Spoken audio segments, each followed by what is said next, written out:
righty, so welcome to another session.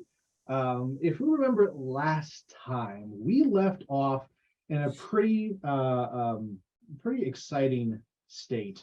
The ship was boarded by Tritons and this water wizard, which you all successfully managed to fight them off, either through killing them outright or through both Grim and Kirin knocking out these giant coral reefs that were feeding power to the wizard.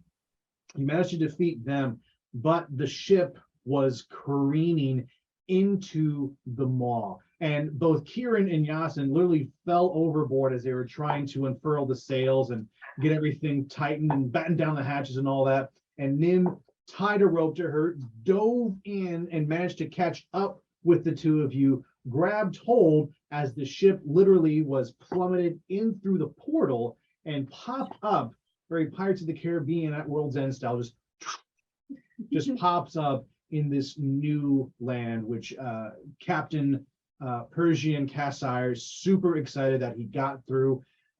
Literally, he has like 3 crew members left that survived the battle and the encounter.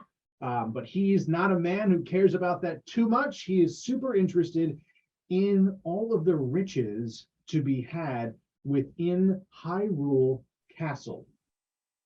And that is where we will start our session today. Nim, Kirin, and Yassin, the 3 of you, successfully make it back onto the boat using the rope. You grab onto the rigging, climb up. You're wet, you're a little bit tired, but you all have safely made it. No damage to worry about except the damage you've already taken during the fight, if any.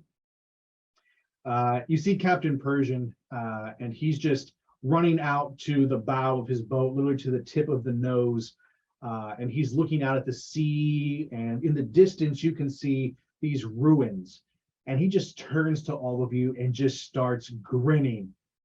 Didn't I tell you? I knew we could make it through. All I needed was this group of people. And now the treasure is just, it's there for the taking. Oh, this is exciting. I can't wait.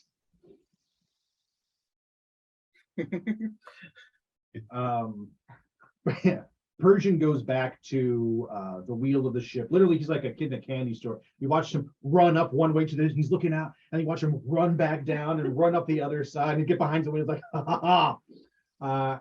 And then all of you notice something very strange happening. There is this red glow that you saw earlier that was kind of engulfing the mast of the ship. Well, you start to see that glow again, but it's not around the mast. It's around Grim. And Grim starts to pulsate with energy. Red swirling mists going up and around her arms, her chest, her head. And when you look at her eyes, they go pure black.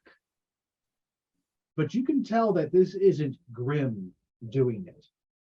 There's something about Grim's magic that you all are starting to get accustomed to. This is not Grim's magic. This is something else. And she just turns and walks towards the bow of the ship, right at the very nose of it where Captain Persian was earlier. But her walking seems forced, and her shoulders move and her legs fight. And it looks as if she's almost a marionette being controlled and moved up to the bow of the ship. Nim's gonna follow her. Because she's not gonna touch her yet, but she's like. As you follow her, you can, you're close enough that you can hear almost a whispering. And as you move around, you can see it's Grim doing it. You're not sure what she's saying, but her mouth is just kind of, and it's just kind of moving, and you hear these vocalizations coming out. She's getting closer. She's probably about 10 feet, maybe a little bit less, away from literally just like her chest shoving into the railing at the very tip the nose of this boat. Ship. It's not a boat. It's a ship. She's 10 feet away. It's And she's 10 feet away of just kind of like coming right up to it. I'm going to ask it in front of her and be like, Mike, what you doing? Ew. She stops. She has zero reaction to your hands being in front of her face. She doesn't blink. She doesn't flinch. But what she does do is open her mouth. And you see again almost this marionette nutcracker like movement. It's not natural. And you hear a voice come out of her throat that is not Grimm's voice at all, but the voice of a man, deep-throated, powerful. And he says, kindly step aside. Can I make an Arcana check on Grimm? Oh, Yes, you Is he can. still not- I'm so Oh fuck! Oh in the fuck! in the spirit Oh. of Grim. Yeah. 22. So Oh, damn. 22. Yeah. So what are you doing in this Arcana check? Are you like reaching out? Are you trying to feel her in the force? Are you grabbing her? What do you do? Yeah. What are your actions?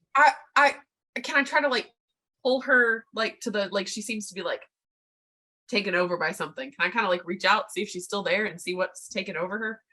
Sure, you can.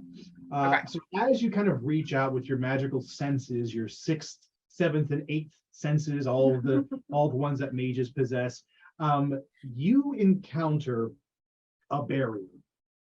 You feel this strong male presence. And as you push against the barrier with your mind, you see flashes, the same flashes that Grim saw when she touched the Triforce of Power. You see this tall, 7 foot tall, give or take, green man Ooh. with red hair and a red beard. He wears armor of gold and black and red. And he's powerful looking. You sense deep magic from him. Perhaps magic to even rival yours and Grimm's. And as you push deeper, you see this black mist in front of him. And in that mist, you catch glimpses of Grimm. And she's almost leaning back into him, crossing her arms and just sort of falling back towards him very slowly. As you try to push even deeper to see if you can talk to Grimm or pull her out of this trance, you see the man look at you Oh. and he grins. Oh no. And you hear his voice and he says, hello, Astrella. Is Oh this- no. Oh no. I will tell you what I told your friend Nimriani. Kindly step aside. I will only be polite once. Can I ask him what his name is? Yes, you can. Politely. You can be polite. Okay. And I'm scared. he looks at you as you ask his name, and he goes, oh, many. I have been known as a spirit of calamity. I have been known as chaos itself, but as you see me now, you can call me Ganon, or Ganondorf if you prefer, though it seems a little too formal. We know each other so well. Okay, I'm gonna ask Ganon what he wants with our sweet, sweet friend here. Very politely, as to not anger him further. He notices your politeness and he bows slightly and he goes, a polite discourse. This I can accommodate. Raised in the South, we're polite in this house. Your friend, Grim, she likes to be called. She has given herself to me. She touched the Triforce of Power, And thus we have an agreement of sorts. For a split second, you see Grimm's eyes open, and you see a mixture of fear and acceptance. It flashes back and forth as if Grimm might be trying to fight. Again, an Arcana check of 22 is letting you see a little bit behind the curtain. But then her eyes close again, and you see Ganon put a hand on her shoulder. And he goes, I'll give her back when I'm done. I just need to get somewhere. You're welcome to follow. At that, you feel this force against your chest pushing you back. You don't see anything, you just feel this strength of magic. And you see yourself moving further and further back past walls and barriers and shields that come up, and then you're thrown back into your body. Then, Everyone else's point of view was better. Nim, you see Grimm take another step forward towards you. Did I notice that Astrella did anything? From your vantage point, you could easily see it. Yassin, Kirin, everybody could see kind of, Astrella reach out. You see her body glow for a second. And to her, what felt like a minute or two of conversation with Ganon, for the rest of you was literally a second or two. You watched her almost kind of lurch back as if her soul was, whoop, all Doctor Strange style. And she comes back into her body. All of you could see that clearly. Okay. You find out anything? Because I don't like this. It's kind of creepy. His name's Ganon. He needs her. We can follow him. I don't know what that means. He's gonna lead us where to go. Yeah, just let her walk and follow him. I feel like if we try to fight him right now, he's gonna kick our asses. Maybe see what he wants first. He was kind of polite, so I'm gonna give him a chance. Okay, I don't want to hurt Grim either. I don't want to. Yeah, fight that. she's in there, but I'm not sure. She Gotta bring her back out. right? Yeah. Yeah. Kirin's gonna run down towards the actual Triforce, by the way, the source of power. Okay, so as you go downstairs to the second level of the ship, right under where the main mast is, kind of using your natural gift for sensing gems and charms and magic objects like that. You've been around them all your life. You know them. You've got to sniff it out. And so as you're down there, you see the Triforce. And for a second, it pulsates red, green, blue. And then you watch them all disappear. Almost as if someone was turning off a light slowly or dousing a flame. They just disappear and are gone. Suddenly, both you and Astrella feel a burning sensation on your right wrist, the back of your right hand, and it just burns for a split second. As the two of you look down, each of you can see a triangle carved into your skin, burned in. You still see a little bit of smoke coming off of it, but the burning sensation subsides, and you are now branded. Nim, you watched Grimm's right wrist, not wrist, but back of her hand. You watched the brand appear, and you watched it carve in almost with flame. Sizzle, sizzle, sizzle. And the three of you have been branded. Is there with my history with magical artifacts and items, I know that there's a residue or a trace. Do I have anything in my gem crafting that allows me to better Arcana / insight check what just transpired, so to speak. Which one's higher for you? Insight. Okay, so go and give me an insight roll.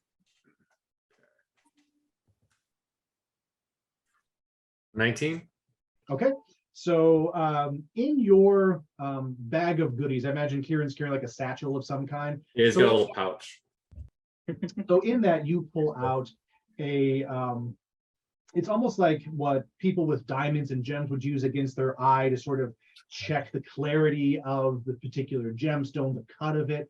Well, in your case, Kirin's has a couple of other lenses that move in front of it. And these lenses specifically deal with checking the energies of a crystal, checking its magical properties.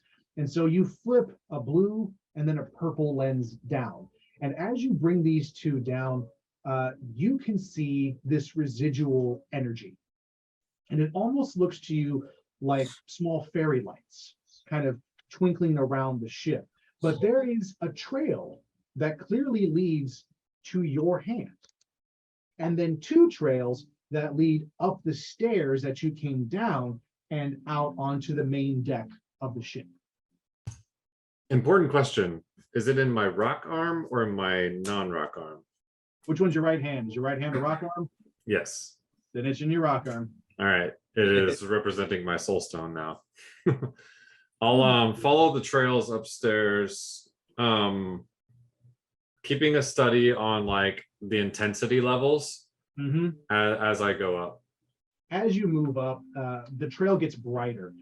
As you kind of turn and look back behind you down the staircase, you can see that it's already faded completely from where the main mast has gone through, and it's sort of almost following you up. As you continue with the intensity, it leads you directly to Grim and to Astrella. And you see both of their hands have the same triangle brand that you have. Looking through your, we got to get this thing a name. I don't know what it is, but given it, looking through your specific tool here. Lens of truth. No, just kidding. Looking through the lens of truth. There you You see that Astrella's hand glows green. Grim's glows red. And when you look down to check yours, you see this bluish color that's embedded over it. I'm gonna take like one of the samplers, like for just holding a residue of an energy. I'm gonna get some of Grim, the one that goes to Grim, just for study later, so that we have something. Because I don't know what's about to happen, but I'm just gonna grab a chunk of it in a little bottle that will last like 6 hours, I think.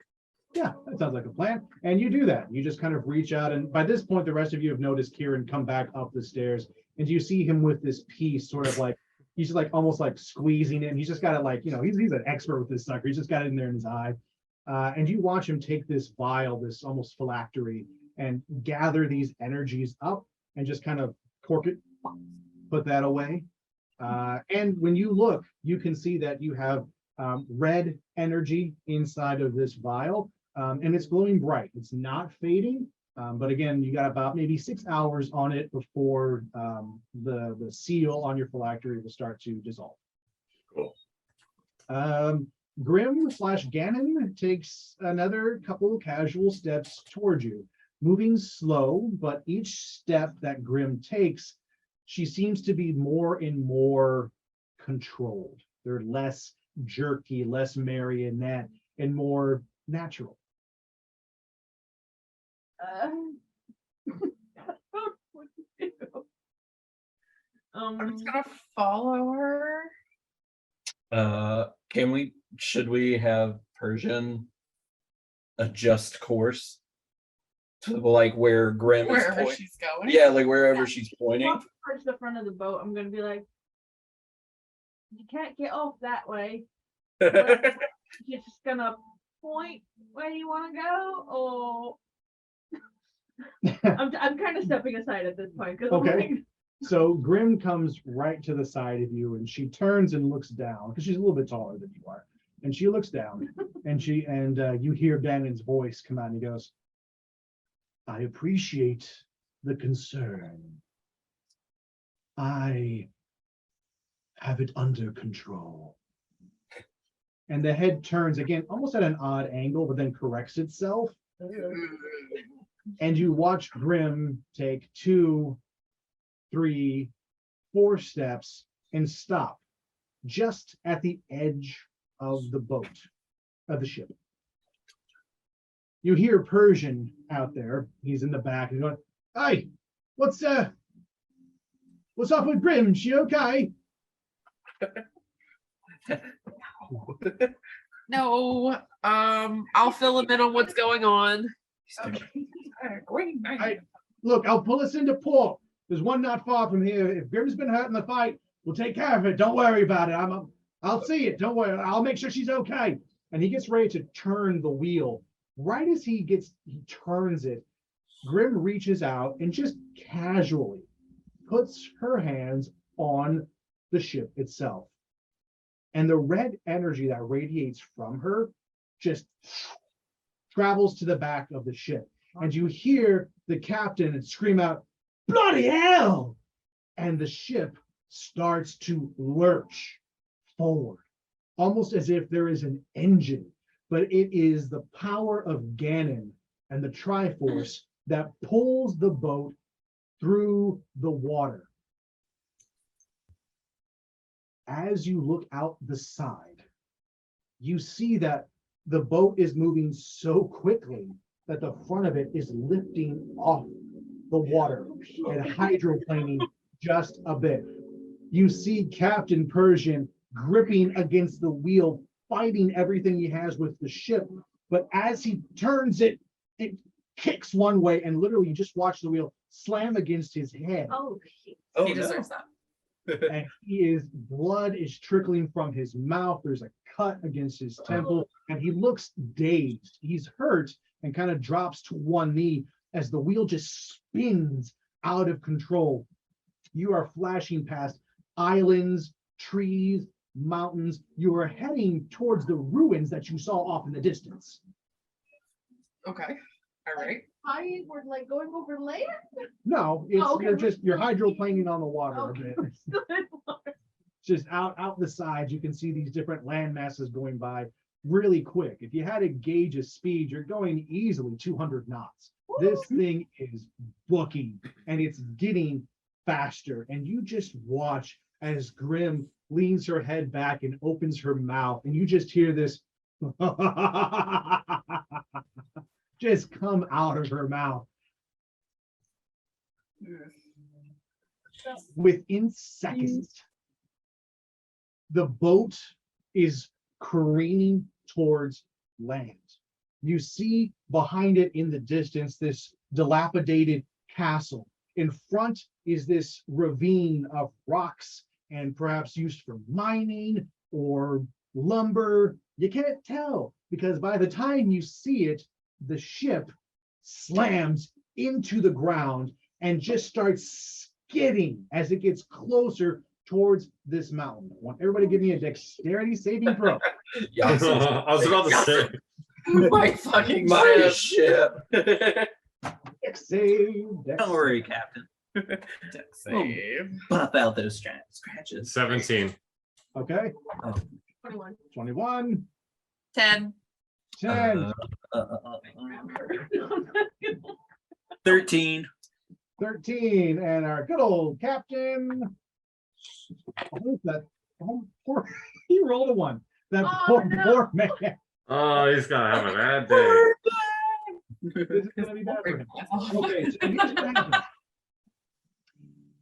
As the ship comes to a violent stop, it hits these rock fissures that have been coming up from the ground. One of them cuts into the left side of the ship. Another one cuts in to the right side. Grim is holding on, and Nim being the closest one to her, you can see that her nails have dug into the wood of the boat. She is embedding herself in and is immovable. As it comes to a violent stop, it just loses all of its momentum. Nim, you feel yourself move and you roll with it into a flip and land on the railing of the ship right in front of Grim. And you see the Grim Ganon turn to look at you. You just kind of cock her head to the side and he goes, "Ha, well done." And you watch as her fingers and just pull out of the wood. There's a little bit of blood on her hands. She just kind of flicks off and then relaxes. Kirin, as the ship makes this stop, you feel yourself slide across the deck and you instinctively reach out with your rock arm and just jab it into the floor of the boat. And you skid a few feet, ripping some of the planking, but you're fine. You're good. Yassin, what did you roll? 13. 13 and then a 10 for Astrella and then our glorious 1. Yeah. So, Yassin, as the boat comes to its stop, you're hurt watching your boat, your ship, your baby getting ripped apart, gouges out of her left and her right. Even Kirin sliding across the deck, ripping it up is just. And The tension between us rising. you feel yourself lift off your feet and you are flying as the boat stops. You have caught nothing, you're holding on to nothing, and you are sailing towards the edge of the boat. We'll see what happens to you in a second. Astrella, you are the next closest to Grim. Oh no. As the boat stops, your body just kind of like whiplashes forward, and what stops you is the railing of this ship, and you feel your ribs just slam into it, and you hear something crack, and steam just shoots up your left side, and you just wheeze for a second, and you take 3 points of damage from, it could have been worse, 3 points of damage from this slam against the railing. Wow, from a 10. The captain gonna die.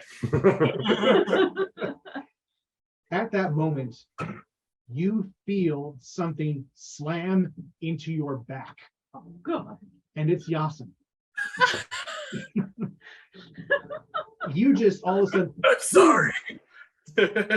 Just, and you feel that same spot that cracked give a little bit more. Fuck you.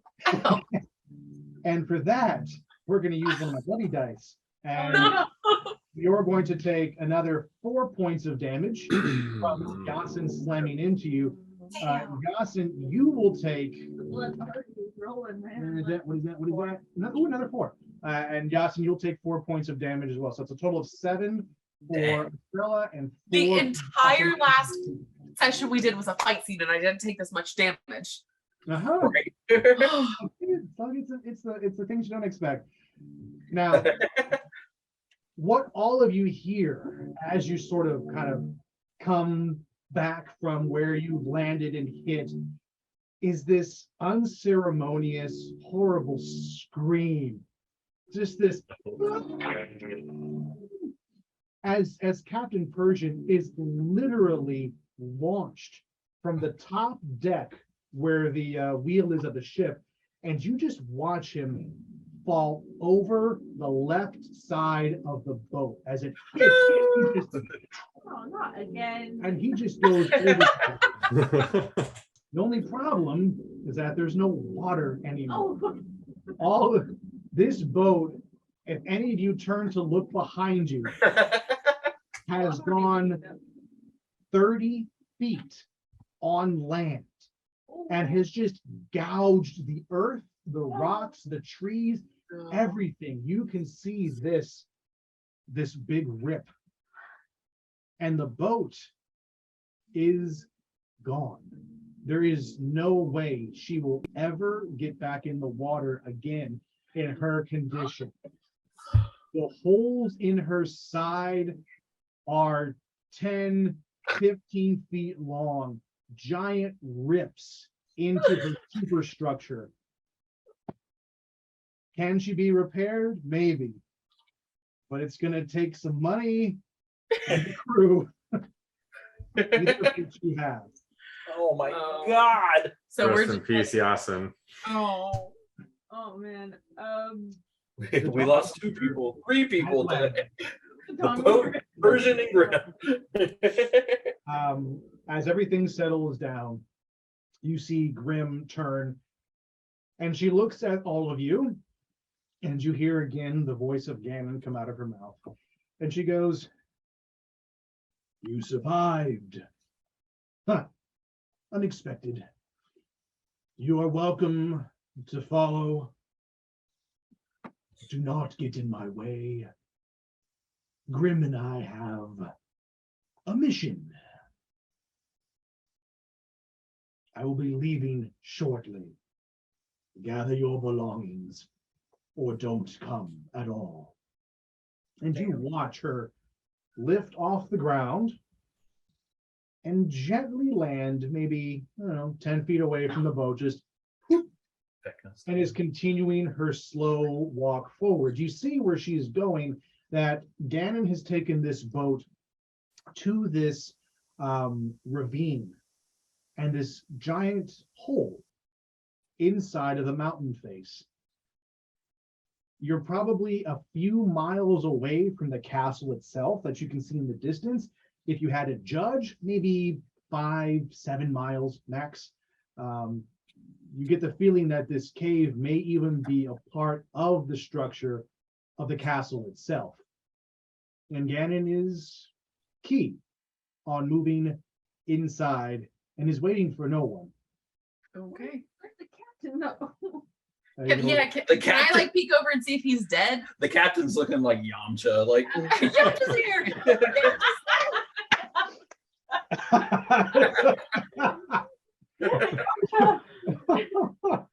Wow, that's awesome. That's Okay, so Astrella and Nim, you two you're looking for the I'm going to captain. actually walk along the edge since I'm already up there. I'm just gonna walk along the edge. Yep. Try to peer over there. So you do that, especially with your dex roll, you're fine. Estrella, you kind of peer over the edge where you saw him where you lost track of him as he went below the main ship. Nim, you're just lightly walking across. The two of you get to the same point around the same time, and you stop. Nim, you kind of crouch and look. You can see the captain easily. He is a gorgeous bloody mess Oh, against a rock. oh, Oh. You can tell that there are wounds across his chest, his face. Is You his can see nipple that ring his still there? clothes were ripped Oh, a bit. From your distance, you cannot tell if he's breathing or not. You only know that it looks bad, but you can't tell if he's dead. okay. All right. Do we Well- need him? Or can we just go? I've got one healing spell. Okay, Chris said spell slots were important now. I know. I'm not going to heal him, put his nipple ring back in if we don't need him. At this point, Yeah. Ganon is probably about I don't know, 5 feet or so from the entrance to the cave. Unless all of you left now and booked it running, you will not catch Ganon before he/she enters into. Okay, what? Do I still have a rope attached to me? You do. Okay, I'm gonna use it to kind of like rock climb down. You're gonna rappel down? Yeah, rappel down the edge of the ship. And I'm gonna try to get the captain. Roll dexterity. I'm also gonna get down off the ship, climb down off the ship too. Yeah. Okay, 16 plus. Fall off the ship, I mean, with a sword. Oh, you rolled 4. Anybody else climbing down the ship, or does anybody want to? Yeah, We'll climb down. Are you just going to throw yourself off of it? Because you're just Yeah, right. I'm debating. Just belly Am flop. am I That's basically what I'm screaming doing. and running after Grim? What is So this? What are we rolling? I'll go ahead and describe Kirin and Nim's descent as you two kind of roll for yours. Kirin, right before you get ready to go down, as you're kind of turning and getting ready to climb, you see Abarath walk out from where the jail cells were. He's alive. Oh my god! You see How is him- Abarath alive? he stumbles out And he's got this look on his face like, oh, I'm alive. Bracing. He's as surprised as you are that he's alive. He is badly beaten though, and kind of seeing him in this state, you lose one of your footholds and you slide down about 7 feet on the boat and kind of nick your chin. It's just 1 point of damage, not too bad. Kind of nick your chin a bit before you recatch yourself and then make it down the rest of the way. Nim, you easily just kind of 1, 2, 3 little backflip for shits and giggles. And you are just fine. You sort of, as you land, you're at almost the furthest point of the rope. Okay. It's taut. And so you untie it and you are good to go. No issues at all. Yassin and Astrella, how'd you roll? 7. Okay, that's better than Kirin. I would like to say that Yassin has had a very long day at this point. And no, I'm describing what I'm doing, and then I'm gonna roll and see what happens. Yassin, I feel like, is just like on his knees, like, and then he just like bolts up and he's yelling and he tries to like. You going after Grim? Like hurdle jump off the ship and like try to follow Grim into the Ganon. Grim. Grim / Ganon into Grim. the cave. Grinning. So would that be acrobatics or athletics? Which one's higher for you? I'll let you have the highest one on this. It's emotional. Okay, so it's athletics. So let's see. Here we go. Oh no! It's Come join me. Scrape your face along the side of the boat. Yeah, I think I got a nat 1 + 7. So So 8. now one, No, No, it's just a nat if you roll a natural 1, it's a 1. You don't get to add any. Don't worry about Really? your plus 7. It's not gonna, that's a pretty high athletics. I like it. That's good. Didn't help you. You in your rage, in your exhausted state, just seeing your ship literally being torn apart, something that you have been fighting for so many years. You just kind of run off the ship and you're trying to grab onto a rope, Nim's rope that's there, and use it to kind of, slide down quickly. You're screaming out at Grim and everybody. You're trying not to lose her, but you miss the rope entirely. And instead of sliding down, you manage to scoot about halfway against the side of the boat. Imagine you're like kind of butt sliding down a bit, but it's got a curve to it. And once you hit that curve, there's no more boat for you to slide down, and you just fall forward. And as Kirin and Astrella and Grin and Nim hit the ground, you do too. Face first. Yep. Splat. And you're going to take a d20 improvised damage from this just for fun. I won't even do the fall damage because that's just too mean. Just do d20, see what happens. Oh, okay. That's a 20. No. Not even kidding. I mean, Jess watched it roll. Did you just KO yourself? Bro. How much life do you have? I had 54 points of health left. Okay, well now you're down to 34. You're not dead. Okay, Okay. 34. Inside, guys. Talk about the fun. Yeah, we're gonna go 20 points of damage for that. I mean, you did just sort of, fall. I mean, almost 10, maybe more feet from that edge of the boat. I'd say it's closer to 15 feet of just. So yeah, 20 points of It's damage. like doing a parkour roll, but landing straight on your face. Yeah, that's bad. Good I've to done that Sokka. before. I'm the Sokka of this sucks. group. You are the Sokka of this group. You're absolutely right. Dawson's like, oh, that's my youth right there. Okay, Yeah. I would cure wounds you, but we have to go. Are we making a unanimous decision? Are we all running? Are we checking on him? Do I need to heal before we go? I only have so many spell slots. Who am I healing? Where are we going? I just wanted to get him make sure he's alive and get him back with like his last 3 crewmates. That's all I want to do. Okay, Oh, so right, we're leaving the now. other crewmates. Did the other crewmates make it off the boat without hurting themselves? Can I go over to him and check if he's Yes, you still can. alive? Yes, you can. So imagine that you are on it's a rocky ravine, Okay. but there are places to easily walk and step and move around. A couple of planks that you might have to navigate, but it's not extremely tough terrain, just a little slow going. You make it over to where Persian is, and you can hear him breathing. Oh, And it's very labored, and he's just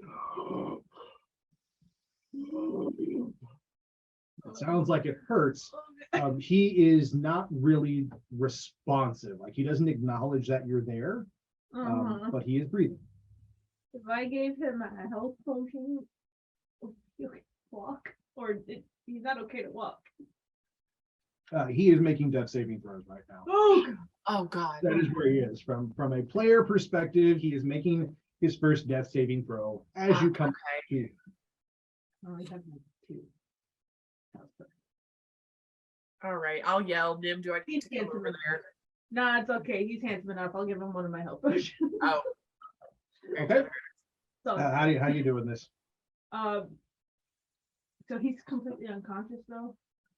He's non-responsive. Whether or not he's like conscious, it's hard to tell. His eyes are open and he's sort of like looking around, but he's not focusing on you. All right. I'm gonna kind of like not slap him, but like kind of like touch his face. Like, come on, I need you to focus here.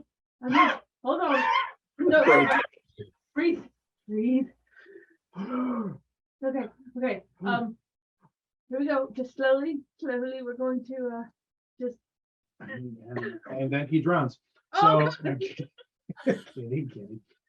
So you pour the liquid into his mouth, and for a few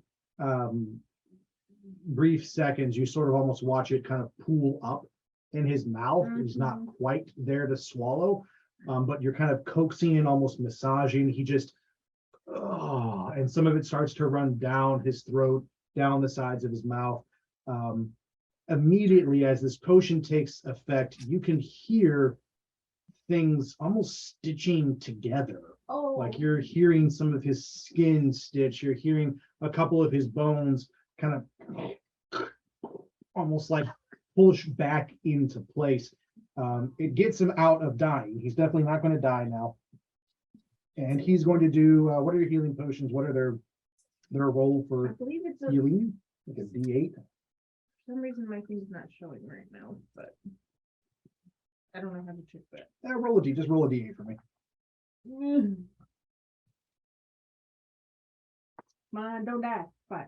He's got 5 points of damage. He won't die. So he heals for 5. 5 points of life.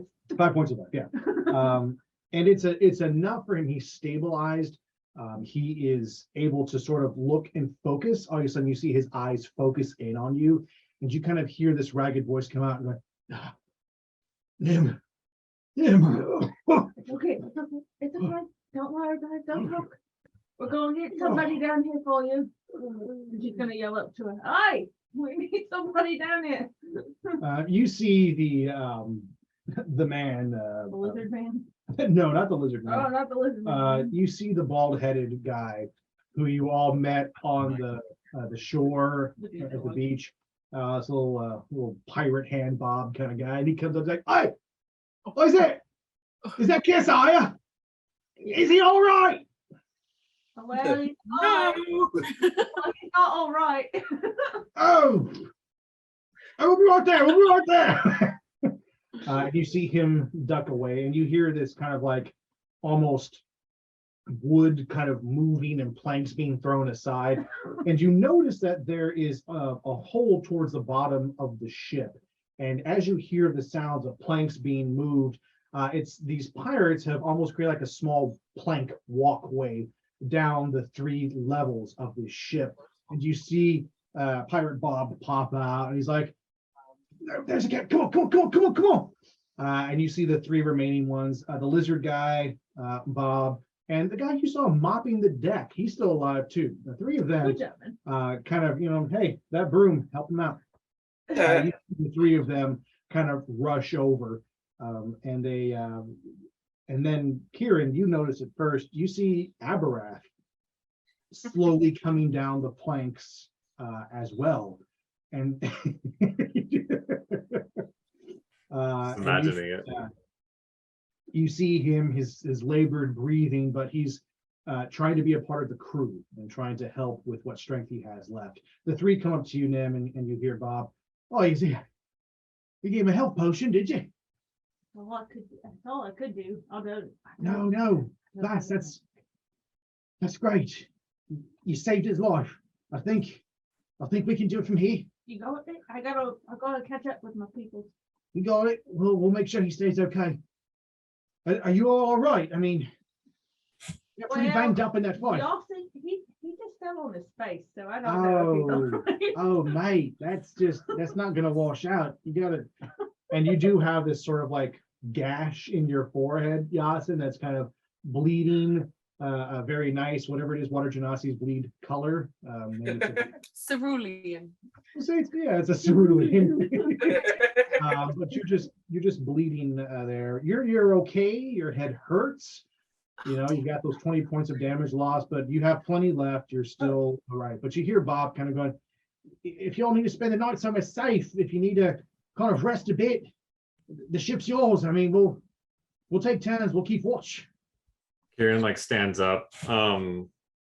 He's been studying the grounds to see what kind of animal life tread through this location, to see if it's even safe to set up camp, or what kind of visitors we're gonna have if we stay the night.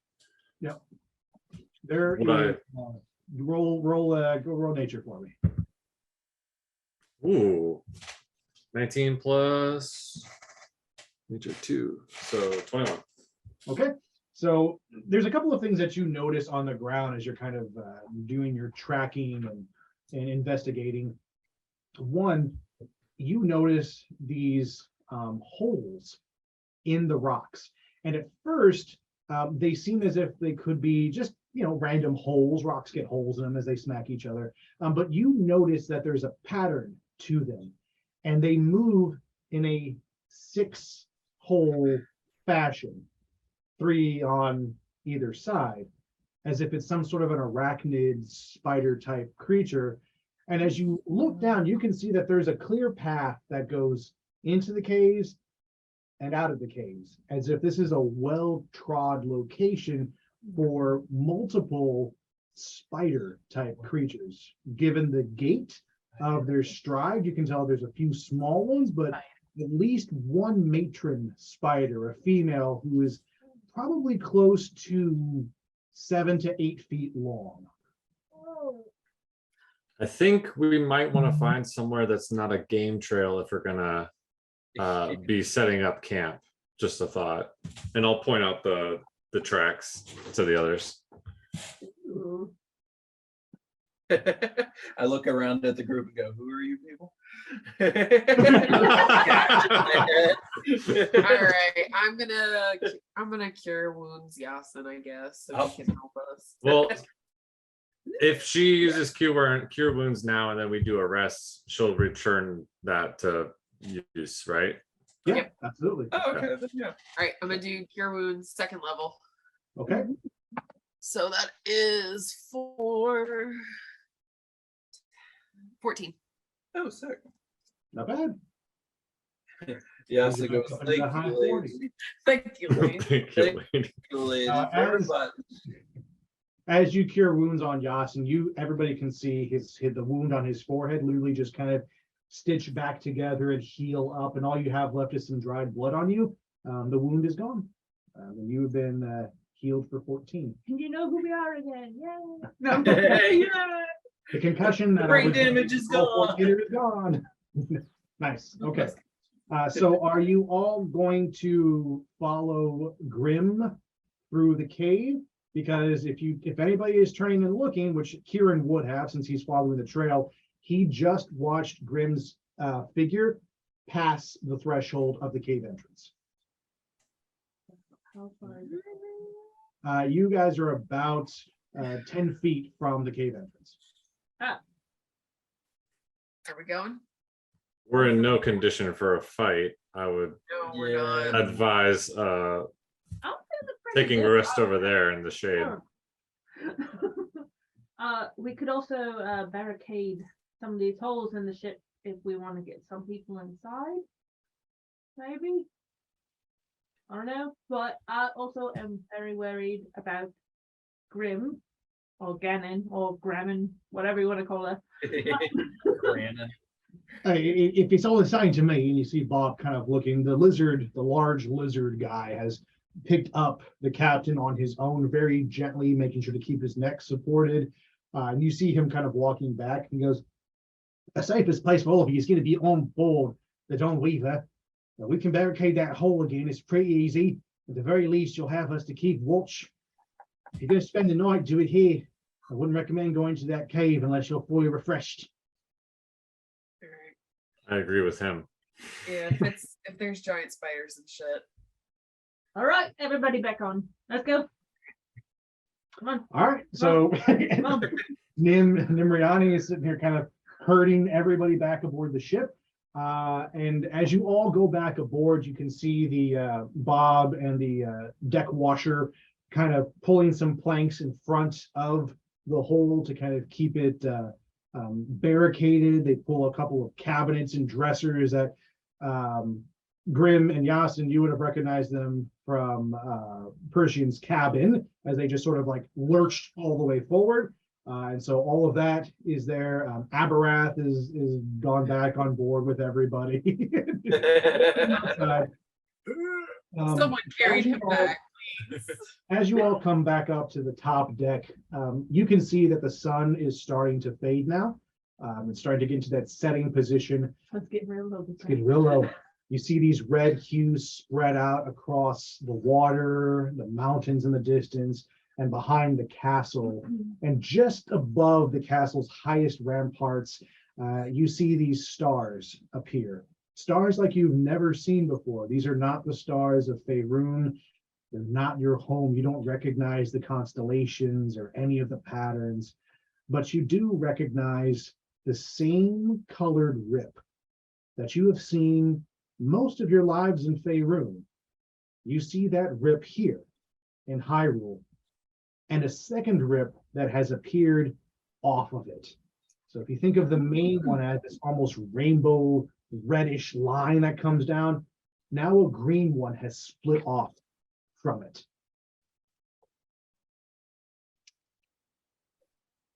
What are you guys doing to bed for the night? Any rituals? Anybody you want to talk to? Anything before we take a long rest?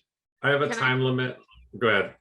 Can I try to talk to my deity to see if she knows anything about Ganon? Yes, we can absolutely have that conversation. Okay. Kirin? What do you want to do, Kirin? I was gonna see if I can analyze this power that I captured, Okay. and see if I can infuse it into like a glass shard so that it will recognize whenever that power source is near. So at least it becomes a tracker. Ooh, Very cool. very artificial of you. I would like you to. Ooh, gosh. But as And I'll soon as- ask Abereth if he knows any techniques towards it. Okay, cool. Cool. All right, we'll have that conversation. Nim, Yassin, what would either of you like to do with your time? I feel like Yassin is kind of like he's like Dwight, like after the concussion, like he's like fumbling with a rope, like he's like trying to like like like tighten something, and he just keeps pulling on the same rope. He's still a little shell shocked. He's like looking out. We're just gonna let him do his thing. Yeah. Pretending his boat is not in pieces right now. Yeah. Is everyone okay. kind of below deck, or are we above deck, or just kind of, Right now, you all start off on the top deck, the Or same top one where you deck. fought and all that stuff. Nim's gonna wander around until she finds like a pirate hat or something. Okay. Back on. Okay. You, And you- you- Persian's hat. I'll take Persian's hat. You don't care. actually, it's really easy to find Persian's hat. As you're wandering around, this is an easy give me. You see on the stairs that lead up to where the wheel is, you find his hat, not too far away from where he went overboard. As he kind of flipped through the air, his hat just plopped on the ground, and it's there for the taking if you want. I'm just gonna put it up now, brush it off a little bit. Sit on the I guess since I'm there, I'm gonna sit on the stairs. Mhm. I'm just gonna start softly playing my my pan flute. Okay. Very, very nice. Because she doesn't like awkward silences. She doesn't like Of course not. So as this music sort of fills the air, and you see the other pirates, they take some of the wood and pieces of the ship, literally, and put it in the center of near where the mast is, and they light a small fire there, kind of keep everybody warm as the night falls. There's a small chill that kind of passes through the ship, nothing deadly, but it is a little bit cool at night here in Hyrule at this time of year. Kirin, you go to Abarath. He's sort of taken a position near the jail cell area, and he's kind of kneeling there. He seems a little bit stronger than he was before. His breathing's under control, but you can feel, and you're not sure if maybe it's through the arm, some of the energies from him that you're picking up on. His time is short, but he is making the most of what he's got. I was about to ask how he was feeling, but his physical appearance says enough. I'll pull the ether that I got from the magical trail out, and I'll say, have you ever seen anything like this before? And hand it over to him. Not in my lifetime. I have not. Did you find that here? Did it come from the triangle-shaped gems that were below deck? Yes, and I'll like kind of look at mine and show him as well. Very interesting. Very interesting indeed. He sort of grabs your hand and looks at it. You feel him kind of rub his thumb across it, and there's no pain, but he can feel that there is almost a cut in the rock. And he goes, "You take a strong source of magic to embed such a talisman in that flesh. Interesting." Indeed. I'll pull the tube out, and I'm gonna gather some glass shards and compress them into until I can get like the right shape of a little piece, and then I'll do some artificer stuff. I won't go into too much detail of it, but like boil the little elements, turn it into an actual fluid, house it in, and then basically infuse it and try and see if it's going to work, that I can get this thing to trigger and like glow every time like the force powers of power basically are in a certain vicinity. I don't know how much distant I can get. Sure. So Abarath is watching you do all of this, and he starts to pick up really quick on what it is that you're doing. You kind of get the sense that maybe he knows a little bit about working with gems and energies, and just very silently he starts to assist you. And you notice that when you need a certain tool, he has it there in your hand. If you need something turned up or heated stronger, he's already doing those things and anticipating your needs, and the two of you work silently and skillfully together until after about an hour of pushing and pulling and working with the energies, you manage to get a spark out of this crystal, and it glows red and it's extremely bright for a moment, and then starts to fade and fade until it's just a low, dim, a low dull glow. That's what I'll say. It's thin. What's thin? It's a Dim. dull, and as you kind of pick it up and move around, when you pass by the entrance to the cave, there's just a slight increase in that reddish color, and then it fades as you move away from it. You have successfully created a divining rod, if you will, for the Triforce of Power. Sweet. Awesome. I'll start asking him a couple of questions about just general jewel crafting and artificing and his history with it. See if I can grasp any nuggets of knowledge from him. And then that'll be me going to sleep afterwards. Sounds like a plan. So one thing that Avarath does tell you is he goes, I've had more time with these gems below deck than most people. I was here for a few days before you arrived. I can tell you this, after having felt their energies, they're not just gems of power like we're used to back home. There's a life force inside each of them. Some sort of a deity, creature of immense power resides in those crystals. I'm worried about the mark on your hand and what it could mean. Take care, Kirin of Basalt. Indeed. I'm very curious. And you watch kind of, yeah, go ahead. You can say. I was just gonna say I'll settle in one of the beds in the jail cell area with like a little bit of the moonlight coming through the cracks, and I'll just stare at the insignia and kind of like open my mind to it a little bit and just see what it has. Sure. Astrella, what would you like to do to connect to your deity? How do you go about doing this? I think I'll go up on the deck of the ship and sit and look up at the stars and panic. I don't know. I haven't really thought about it. Let's go with that. Yeah, let's go with that. Then you I'm gonna be get up onto I'm gonna the be deck. celestial and just Yeah. Blind like chakras. I I don't like know. the panic. I'm gonna work with panic. That's fun.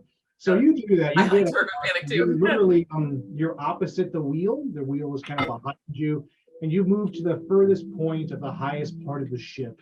In fact, the back is sort of raised up just a little bit at an angle, and so you're able to kind of almost lose yourself in the night sky. The sun is completely set by this time, and it is amazing how bright the stars are in Hyrule, as if they're filled with their own magical energies that are perhaps even more powerful than what you've known in Faerune. And you sort of reach your hands out to the stars and you go, ah.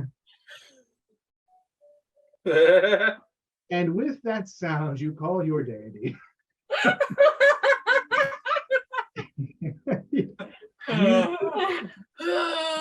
You feel her soft touch, and you feel time stop. And when you look around you, the deck of the ship is gone, and you find yourself surrounded by stars above and below, almost as if you're walking on a lake that ripples with the light and energy of the stars around you.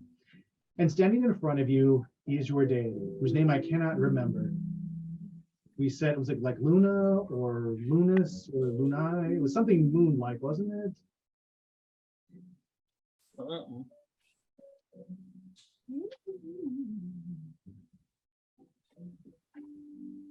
I didn't write it Wow. down. I know it. It's been a while since we last talked. I think can look it up. I think you're right. I think it was Lunas because I didn't want to just say Luna. Right. Let's go with Lunas. It's It's somewhere in in there. where you see Lunas standing. She is gorgeous. Her skin just barely reflects the light of the stars in it. Her clothes are this kind of gossamer, pearlescent color, long flowing robes. Her ears are long and pointed, considerably longer than yours. Being a high elf, her celestial presence puts her literally amongst the stars. And as she walks a little bit closer to you, she puts a hand on your shoulder and she goes, I know. It's okay. What do you need of me, child? I'm here for you, Strella. Oh, okay. I'm gonna fill her in on what just happened, and I'm gonna ask her for information about Hyrule and Ganon and where we're at and what we're doing and what we're getting ourselves into. Interesting. I have not heard the name Ganon or Hyrule in some time. Oh, okay. Oh. Never mind. I never said that. There are those of us in the celestial community who speak of other realms. I am fascinated by your journey here, but we don't have to talk about that now. Ganon is a force of calamity, of dark energy, power, unbridled, frightening even. Yeah. He was once a man, at the very least a man in the general sense. His species is not like ours.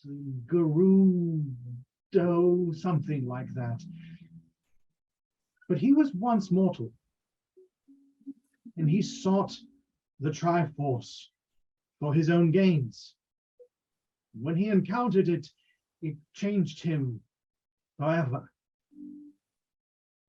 In a way, he fused with 1/3 of it, the side that represents power, and thus became its wielder, master even.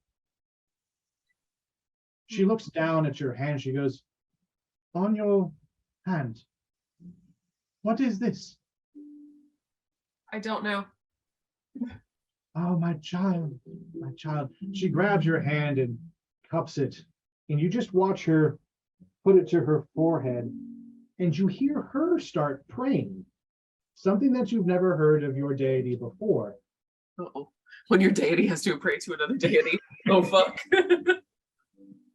And you feel a warm sensation on your hand. When she opens and pulls away, it glows a bright, bright green for a moment, and then fades. And you hear her sigh. Oh, thank me. See, it's funny. Apparently, 1/3 of the Triforce has chosen you to be its champion. You bear the mark of wisdom upon you. This is no light burden you carry. You must find the other bearers of the Triforce, and together you must return it to its rightful place in this land, or the portals home may never reopen. Okay. You understand the task before you, child. I do. Do you know where that is? Where do we need to take this? Goobers are. Legend has it that the Triforce has always resided in Hyrule Castle. That there, under the protection of her people, it has been guarded for centuries. There is another celestial being here. You may have to find her. Hylia, the one who Hyrule was named after. Cool. She is the guardian of the Triforce hold. If you can find her, or the vessel that she now inhabits, perhaps she may be of assistance. Are there any other questions, my child? Damn. Can I do anything with this? I have no Would this idea. be help- Oh, fuck. I Great. do not know, child. Perhaps it is simply a mark bestowed to those who best embody the trait of wisdom, courage, and power. Perhaps it is a means to unlock doorways or magical abilities. Of this I do not know, for I have never met Hylia myself, but only know of her through others. Seek her out. She will be your guide. Do you feel Okay, her? I said, okay, thank you. You feel her cup your head in your hands, and her palms are almost the size of your head. She's quite a bit larger than you. I feel But her safe. hold is gentle, and she leans down and kisses the top of your forehead. And as she does, you feel this warmth radiate down your body, and you close your eyes, and when you open them, you're back aboard the ship, staring into the night sky, and you can feel her presence pull away from you, but never too far. She's there. Yassin's there. He's like, did you see the lady too?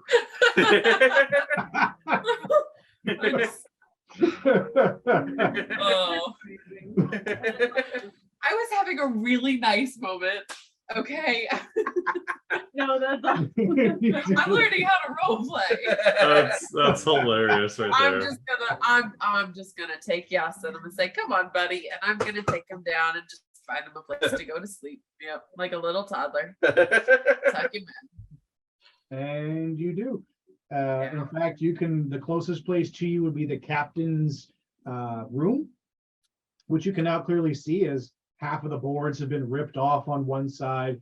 And Yassin just kind of curls onto the captain's bed. It used to be his bed. It's the same bed. He just kind of curls into it, and you just hear him muttering in his sleep, "My ship, damn it, mine." He has this uneasy rest. Estrella, where do you settle down? Are you going to stay inside the room with him? No, I think I'll go back up on deck where I was at and just kind of sleep under the stars. Yep. And you do that. You can take your cape and kind of bunch it up into a nice pillow. You take your armor off and leave it off to the side. And you're there very comfortable. Nim, where do you decide to sleep tonight? Nim's hanging upside down from a rafter like a bat. Right. I was like, I'm imagining you in the roost. Yeah, okay. The crow's nest. Crow's Yeah. nest. Go up to the crow's nest and chill up there. And you do. You No. just wedge yourself between the mast and kind of the rigging that's up there, the ropes, and you get yourself nice and comfy and safe. And I still have the hat on though. I you put still the have the down. hat. Yep. Yep. You've got your hat. At your side, you lay down your weapons, as since they're on your back, that would be kind of painful to sleep with. Of course, you have your staff, but remember, you're still carrying the staff of Norshella and the sword of Zeroku that Yeah, I you still kind of have a have. lot of weapons that I should. Damn, You that's basically- right. Most of the time, you look like a Ninja Turtle with so many things on your back. 3 is going to be the limit. I'm going to have you carry on your back, but so you lay those down to the side, and Crumbs kind of hops out and kind of nestles in between your kind of neck and chest, just kind of curls up and leans in. You kind of hear a little squeak, squeak, squeak, and all of you sleep. And because of the crew and the ship itself, you are all relatively safe. There are a couple of times at night where you may hear some skittering sounds, as if there were spiders kind of moving out, moving back in. Chris, no, not spiders. No. But Is this nothing- long rest? So you all take a long rest as Alright, you wake up with the dawn. Any injuries, any spell slots, all of that will be fully restored to you. You all have max health, full spell slots, full charges on any of your weapons that require charges. You all are good to go. You are healthy. It's amazing what a long rest will do to a face slammed into the rocks. It's pretty good. How do I do that? Oh, you go to yours is a little bit different. As you wake up, there is the smell of cooking. That fire that each member of the crew kind of kept going through the night is now being used to cook up some kind of a stewish gruel. It's not like as bad as it sounds, but it pretty much is. As you all come down to kind of, greet Pirate Bob, he's looking at all of you going, hey, y'all slept well. That's good. Excellent. A couple of creepy crawly bastards, but a little bit of fire kind of scared them away. So it's all good. This is kind of the last of the food that we're able to find and scrounge around on the inside. So, you're all welcome to as much as your bellies can hold. We're going to try and keep this for at least a couple of days for us. And then one of us will have to go out and hunt eventually, figure out what the hell to do with this damn ship. You don't want to eat like them like almost Spider-Man drops like upside down and like right in like you didn't want to eat the spiders. We're not that hungry yet, my lady. Not yet, lass, but I'll tell you what, if it comes down to it, yeah, I'll cook up a damn swatter leg right there and eat it like chicken. Yeah. It's pretty. Oh, you've had some. Yeah. Wow, why have you had some? It's a long story. Anyway, Protein. Very good portion. Like she's gonna eat a full meal, but Yep. like not more than she needs. Yep. And you do that. Is everybody else grabbing some breakfast? Yep. Yes. I will fill them in. I will Yeah. fill them in while we eat on my talk with my deity and my idea. Like we should go to the castle. So all of you now know. We have to go to the castle, and we all three have to fist bump over the thing. That fixes the thing. Yeah, like Power Rangers or something. Yeah. Yeah, Kirin, do you choose to reveal your mark at this time? yeah. Me? Yeah. No. No. I'll receipt it since it's in my stone arm. I'll just receipt it in and close it up. Okay. Done and done. Astrella So doesn't know. Astrella as doesn't know. far as you know, Astrella. Oh. hmm, Damn, as far as I know, I'm the only one that has it. yes, except Nim, you also saw it appear on Grimm's hand. You can reveal Okay. that if you wish. Sure. Yeah. No. Oh, yeah. Grim had one of those things that like burned onto her hand. Did it hurt? Did it hurt? No, not really. Kind of tickled. It's kind of blue.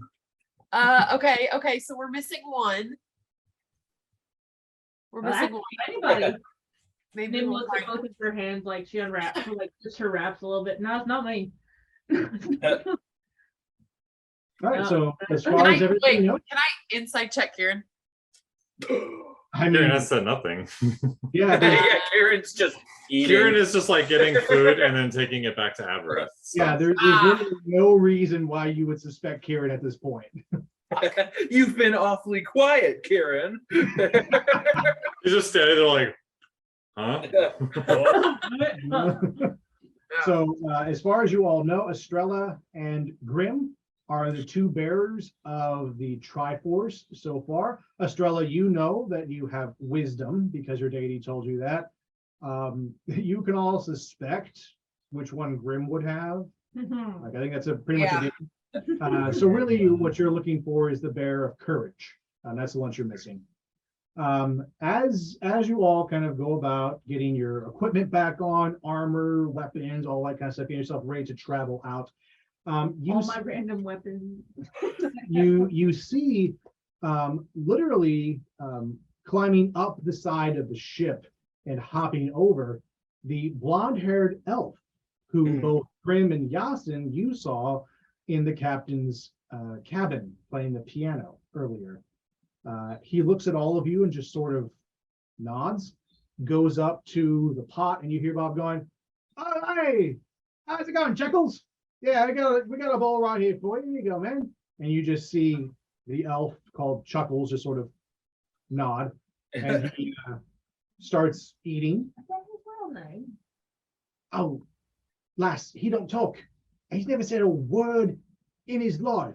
At least the year that we've known him. He's been aboard the ship for about that long, give or take.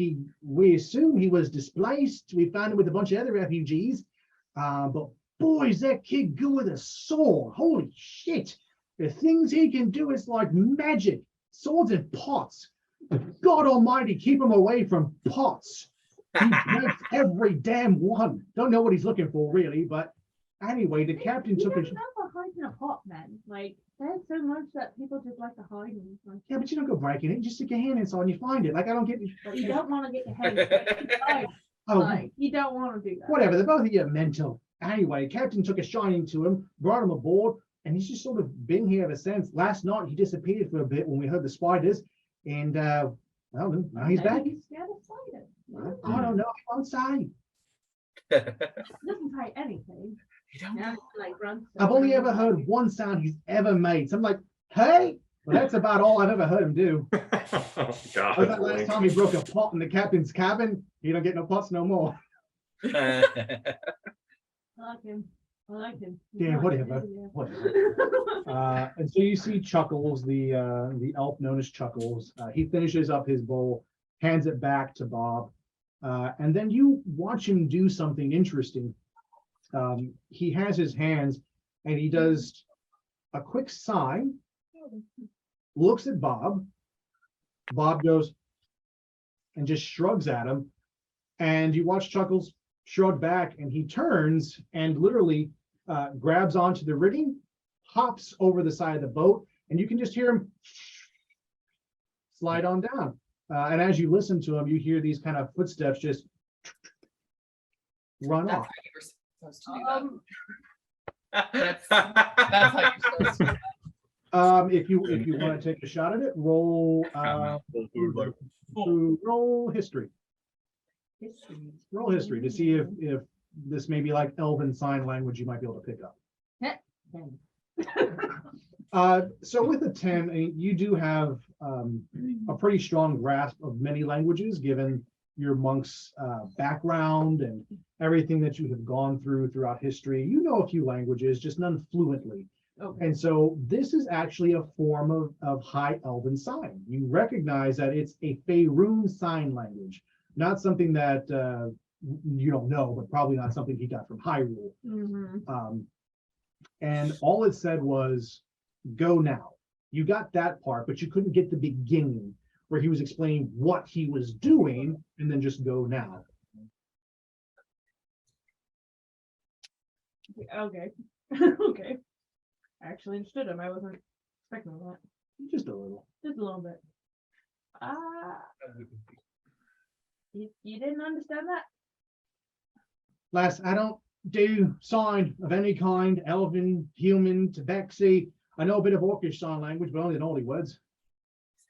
We're gonna have to talk about that later. Uh, He's going to go over to the edge of the boat and go, "Oi, Chuckles!" And she's gonna jump down and try to follow the same way he went down. I'll let you do it. Your dexterity, we won't have to worry about it. So you make it down. At hearing Chuckles, you see the elf stop. Now all of you can hear Nim kind of call out. It's a quiet morning. I'm loud. It's fine. And so as you're finishing, you just watch her bound over. Just finished following this food, man. Still flipping all over the place. So Chuckles, the elf known as Chuckles, he stops, kind of comes to a trot and then stops and then walks a few steps towards you and goes, what? Like with his body, what?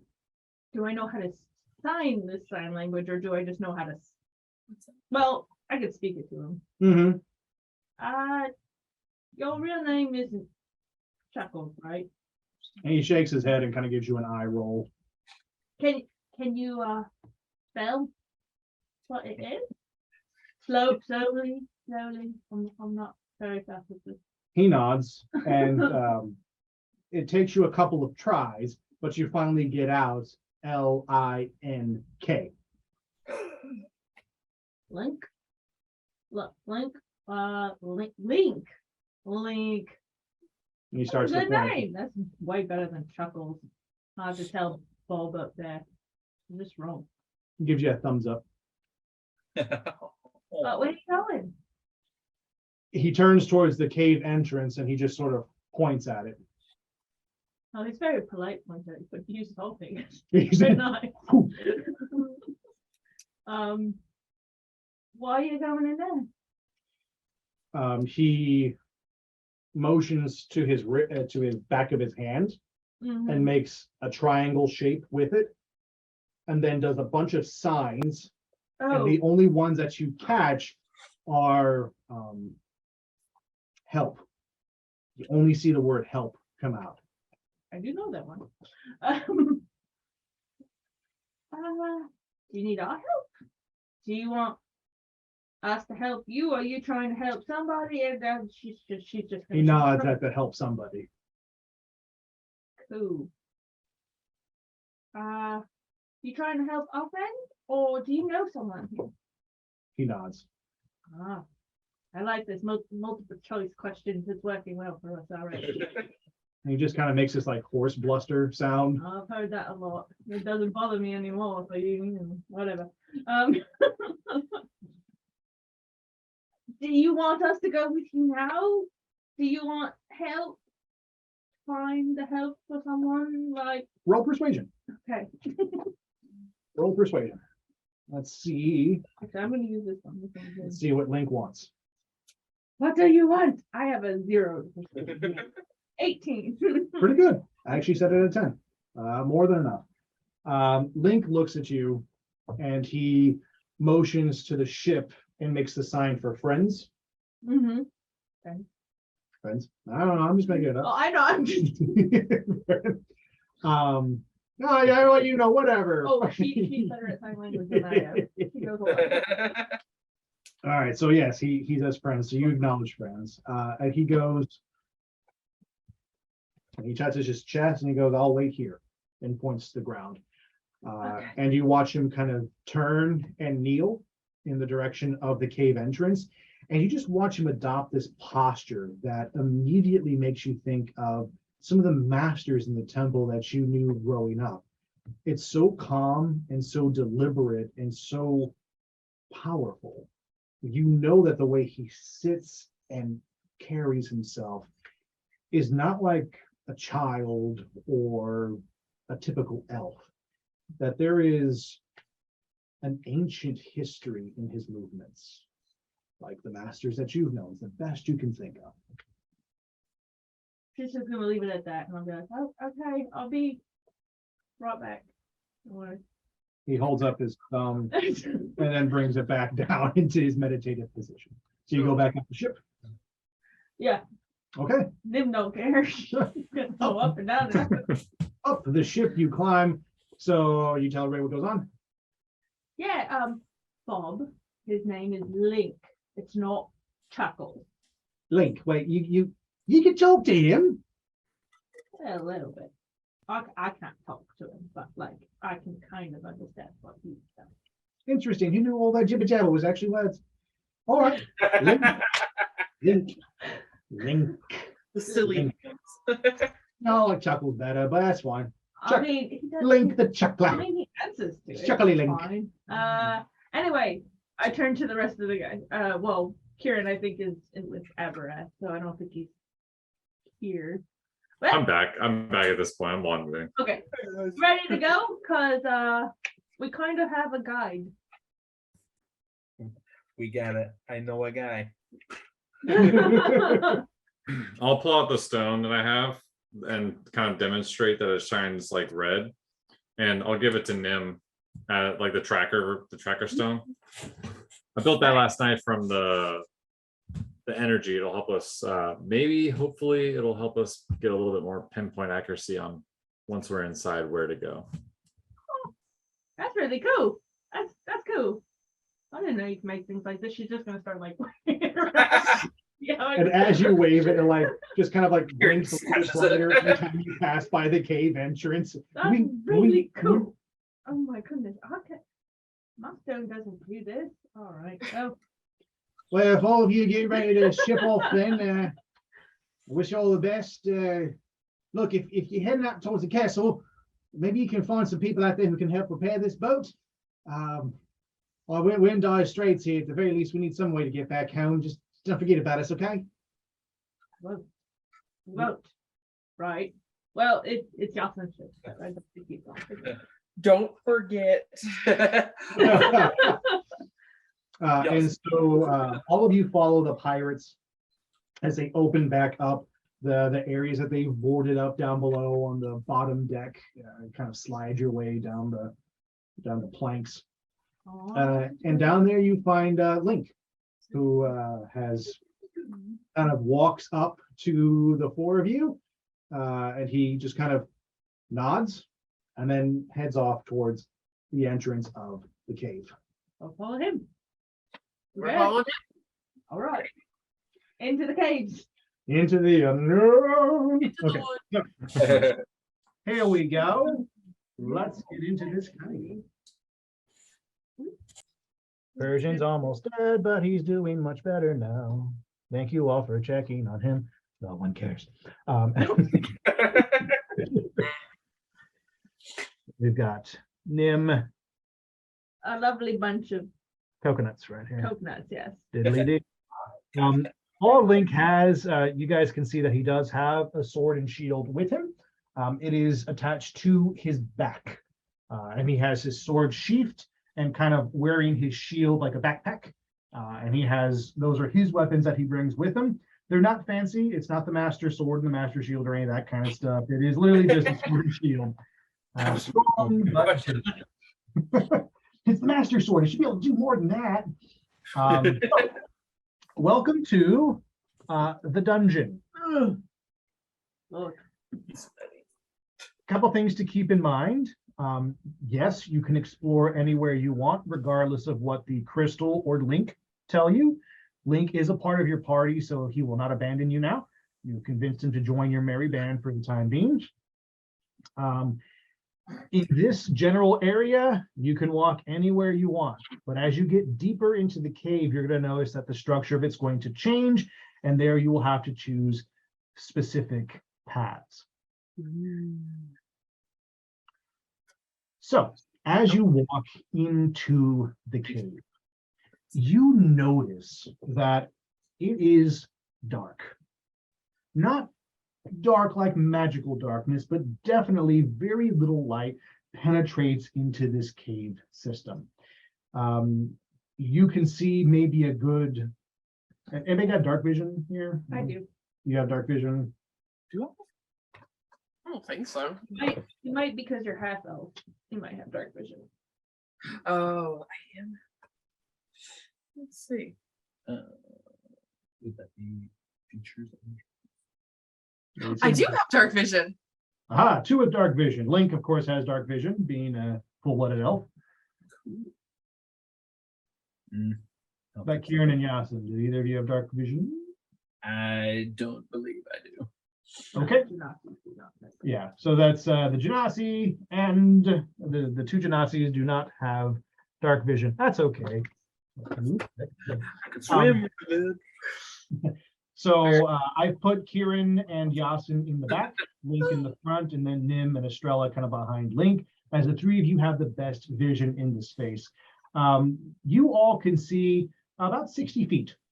You have a pretty good vision. So in front of you, your eyes start to adjust and you notice the shape of kind of the cavern walls, the walkways. You see that there's some raised areas off in the distance.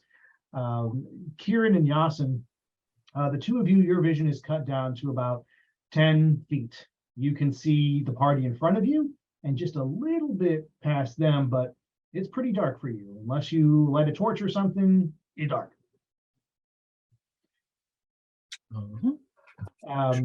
Nim, as you move the crystal kind of back and forth, you start to notice that inside here, it's almost a consistent dull red, almost no matter where you point it.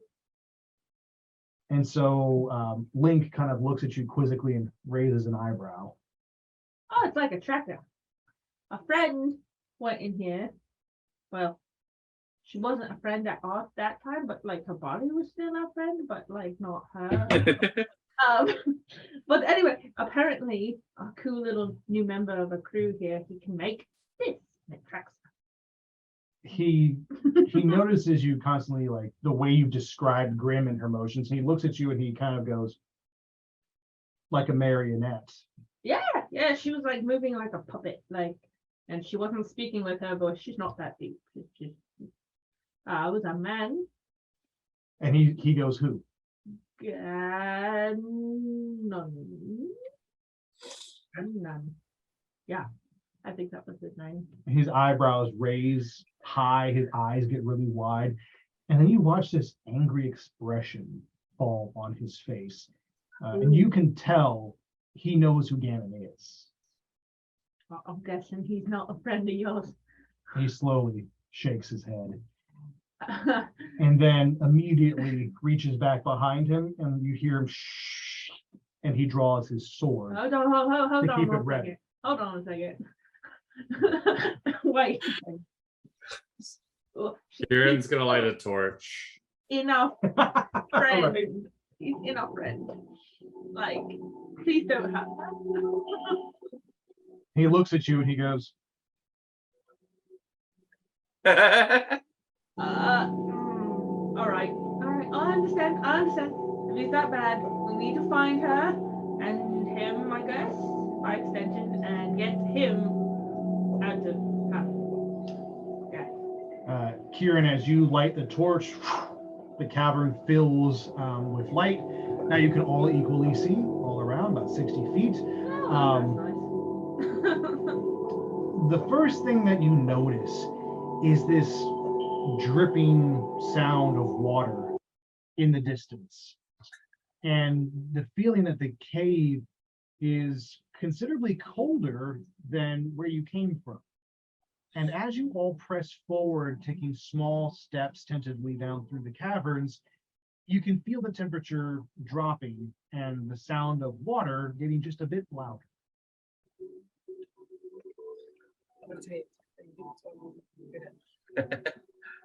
What would y'all like to do? Like Are flipping. you going to keep following Link, try again with the crystal, or explore a random path? I'm gonna look at the farthest walls that I can see and see if there's any oddly shaped locations or pathways. Roll perception.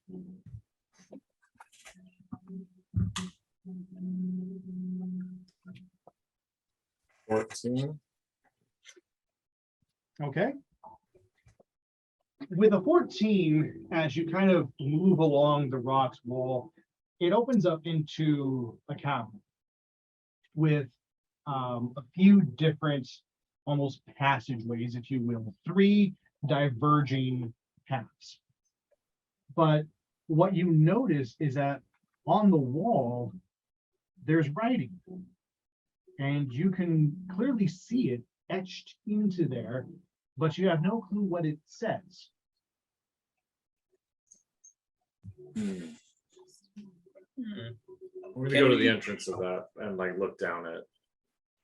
So as you follow the writing down, it leads to the rightmost passageway. And as you look down it, you can see it bend, and you see that it's a little bit wet. You also get, just in the corner of the curve, a spider. Little bigger Did you than say your a spider or a spider web? spider web.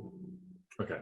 Just a web, a little bigger than the average one you would expect to find in a garden, but nothing so big as to actually capture a person.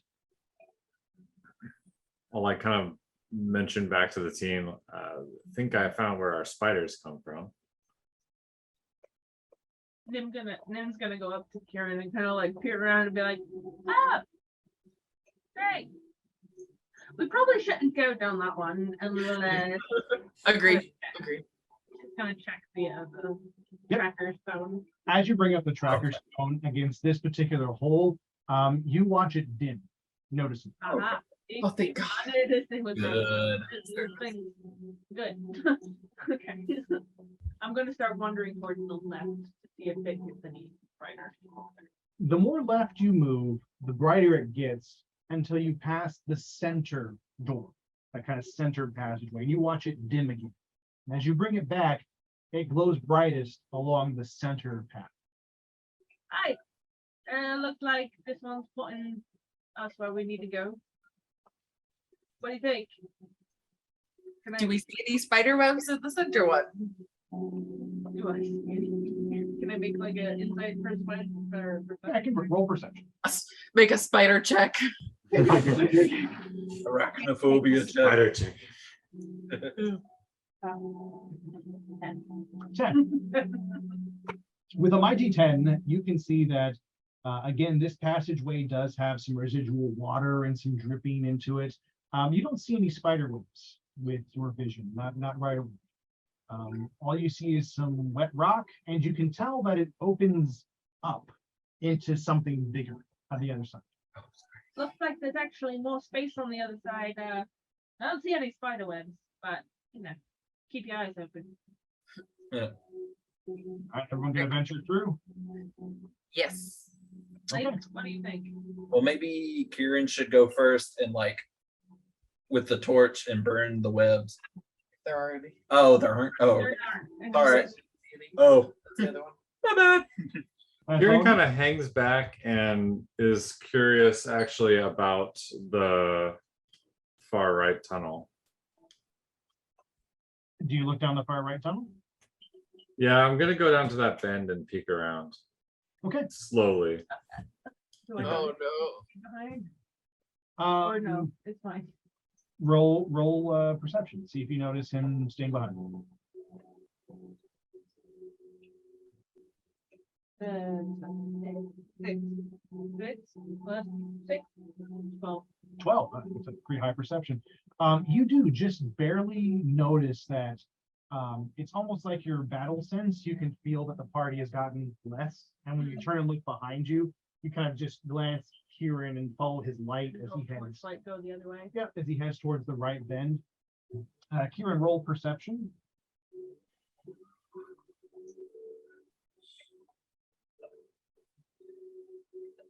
Can't hear That's you. a 22. Okay. 22, excellent. As you get around the bend, you notice that this goes into a small alcove, but your ears pick up the sound of labored breathing and almost like a struggling sound, like a Uh-oh. That's great. that's what you hear. Great. I'm gonna progress slower, and I'm actually gonna. I have a spell called Pass Without a Trace, Okay. which. Oh, never mind. It's a concentration up to 1 hour. Never mind. Can't do that. But it veils a silence on you for anything in 30 feet. It has a. I have a +10 bonus towards my dexterity and stealth checks. Ooh, very cool. Don't need that just yet. No. Okay, I'm gonna just progress forwards and see what that is. Okay, so let me grab. Yeah. Okay. Yeah. Go. So as everybody kind of continues moving forward, poor Link, you just grouped. Kirin, you're moving off here to this right path, to this alcove, and on the ground you can see someone tied up in webbing. It's a large frame, but you can't see much of who they are, just a big webbed up person. And that's the source of the struggling sounds. You can hear them.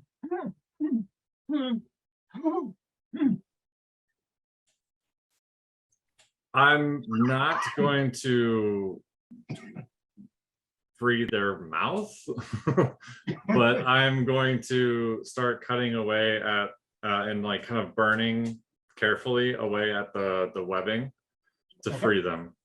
Nice. Roll sleight of hand to see how successfully, or rather how quickly you do this. Oh, my sleight of hand is awesome. Oh, and I got a nat 20. Hey. Jeez, I'm like the switching dice thing. You expertly between kind of, do you use your sword or a smaller dagger? I'll use a smaller dagger. The same one I bet in that Sabak game. So between your dagger and this torch action, you are expertly cutting all of this away. And as the webbing kind of pulls and burns back, you can see underneath a very muscled form of a gnome, a female gnome.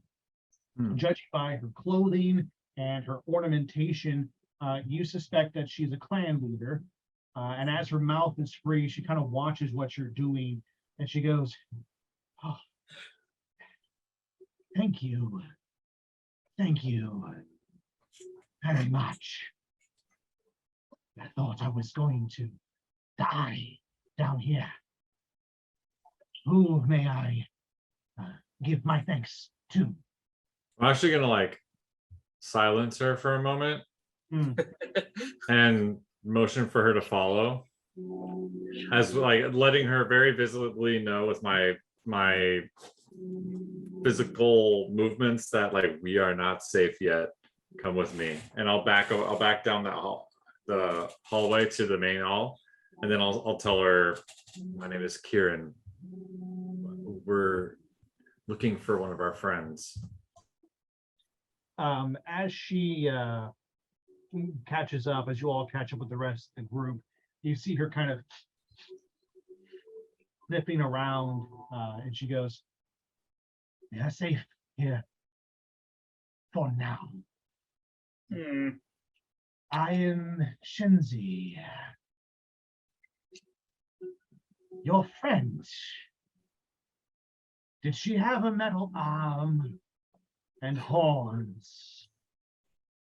Yes, she did. You watch her draw the weapon at her back, this big club-like mace, and she holds it casually at her side. And she goes, "She was the reason I was trapped in that web." You don't understand. Expert. Oh no. She's under a spell, some sort of dark magic. Whoa, whoa, whoa, whoa. Wait, no. Let's Yeah, be real. whoa, whoa, whoa, It's whoa. grim. She might have been in this tree. You just watch her kind of considering this and going, "You saved my life, so I shall return the favor." And she re-secures her mace onto her back, and she goes, "I thank you for your kindness. Now I must leave you to find the rest of my pack. I was not here alone." And she I'll dips give head. her a piece of rations, as like she probably hasn't eaten. I'll just be like, you probably need something to keep you going along the way. She looks at you and she sniffs it. And she kind of bares her teeth at it and kind of like, "Yeah, I'll find meat somewhere else. Let not our paths cross again. I will kill your friend if I find her fast. That is your only warning."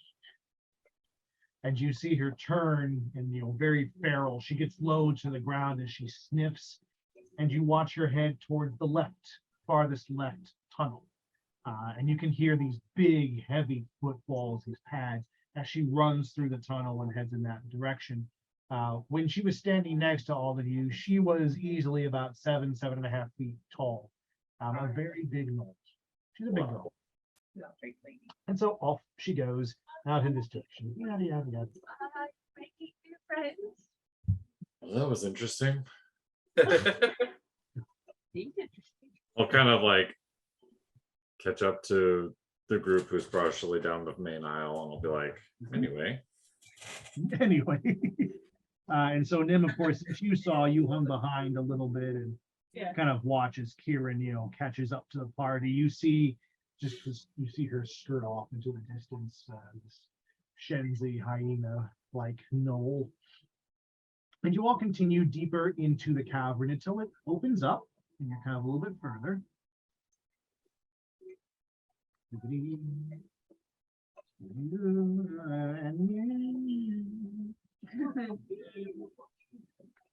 And you reach this outcropping here, and on it, you can see just a couple of bones of what look like could be humans, could be elves, could be genasi. It's hard to tell.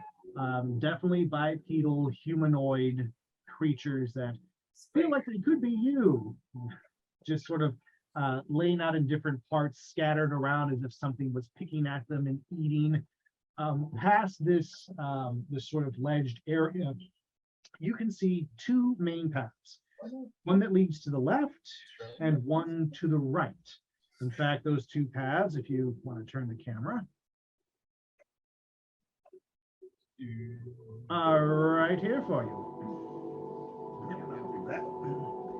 Interesting. And so we've got this path here that you can take, and the path here. We'll call this the left path and the right path. And this whole area here is just a big kind of cavernous opening.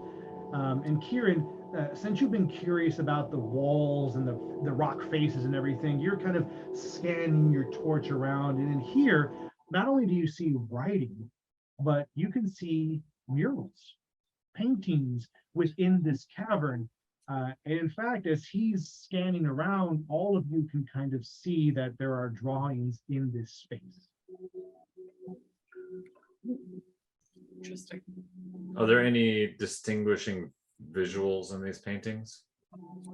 Are you looking for something historically based, religiously based, kind of where are you leaning at? Historical for now.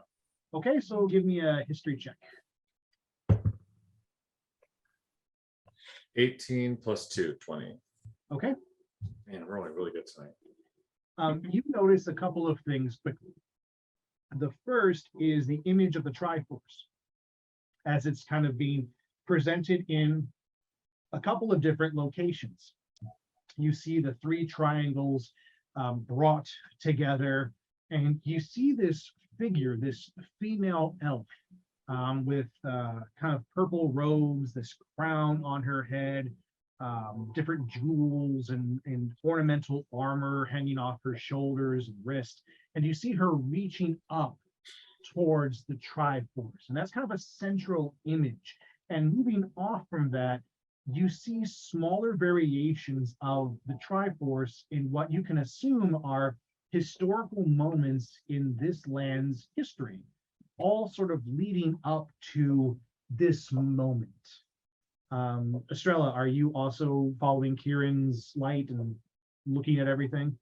I am, yeah. Can I make an Arcana check and just see what the Yes, vibes you are?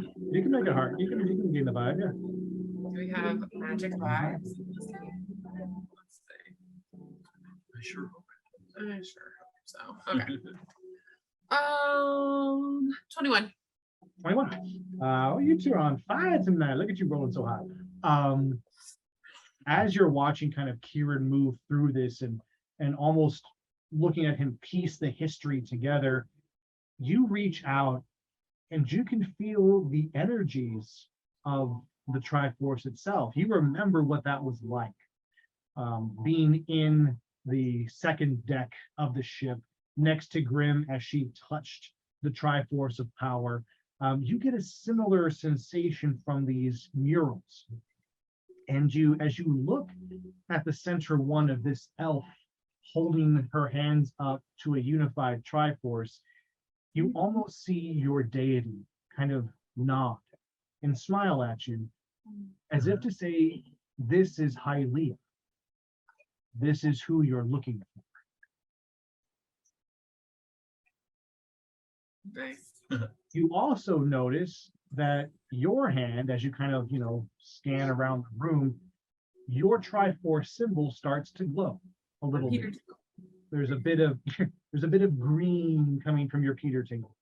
Kirin, the same thing happens. Are you holding the torch with your right or left hand, Kirin? Left hand. Left hand, of course. So your right hand would also start to glow slightly as well. But since you kept it down, it's not immediately visible to anybody. I'm gonna go ahead and reveal it. I'll kind of lift my arm up and pull it out back so it's actually like embedded again. I didn't want to reveal it at first, but after the incident, I found this, and I'll show Astrella, who's right next to me. Damn. What does Well, you can see that his glows blue. Nice. Does Link see that we have? like especially Astrella's? Link turns because he notices the firelight kind of moving around. He turns and he looks at the two of you, and his eyes go wide. And he looks down at his own wrist and kind of makes this almost disappointed expression. And then looks at the two of you, and he motions to come closer to him. Okay. We'll follow up for now. This So distrusting, Kirin. I know. I'm like really concerned. Anyway. This pretty elf boy. As the two of you approach this pretty elf boy, he turns and he motions to the two of you, and then to the central image of Hylia and the Triforce, and then he goes.